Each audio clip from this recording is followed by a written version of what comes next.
What's up, everybody? My name's Chris. Welcome to my channel. So, if you're new here, I guess you could say I call myself the Heritage Farmer, and I like to do a little bit of hobby farming with all antique machinery. My collection ranges in date from the late 1800s up through the mid 1940s. And in this video, you're going to get to see some of that stuff in operation. It's springtime here in south central Pennsylvania. It's Tuesday. It's kind of dreary, cloudy. We've been getting a bunch of rain here. But for the past week, I've been kind of busy.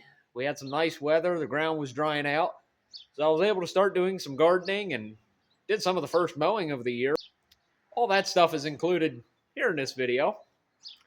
I've got another video coming out. I'll probably put it out in about a week or so. And that is going to be about milling chicken feed. Hope you enjoy it. If you can, please like and subscribe. It really helps my channel.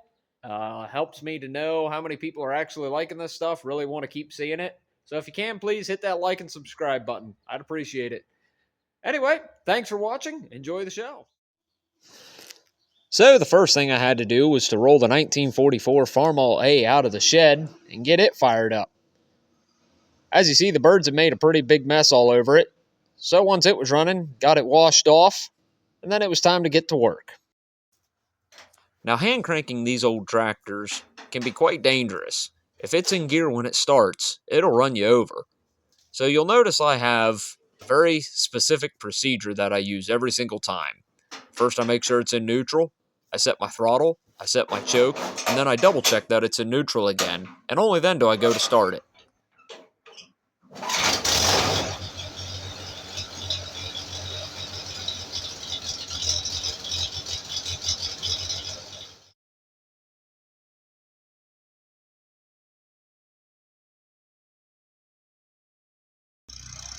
This is the first year that I've plowed it in the fall, left it lay in furrows all winter, and then disked it in the spring. Last year I plowed in the spring, and I had a bad problem with weeds all year, so I'm hopeful that this process will help prevent weeds this year.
With the disking all done, the following day I went out and drug my old 8-foot spring-tooth harrow out of the weeds.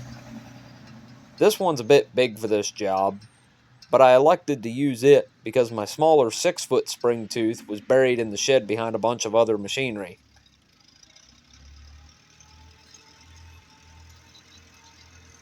Now, the purpose of dragging a spring tooth around once you've finished your disking is just to get rid of a few ridges and valleys left from the disc and to make a nice level seed bed. Let's go ahead and speed things up a little bit.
Well, now that the garden's ready for planting, time to get this old girl out and get back to mowing the lawn with it.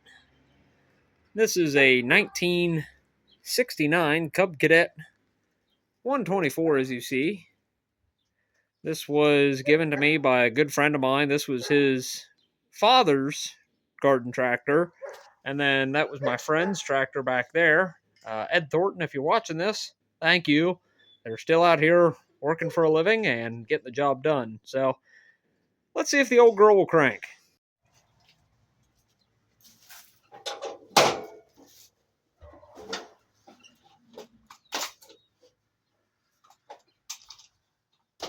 I know it's going to need a new battery. This is the second time I've charged this one. So let's see what happens. Hopefully I can get through some mowing at least tonight with it.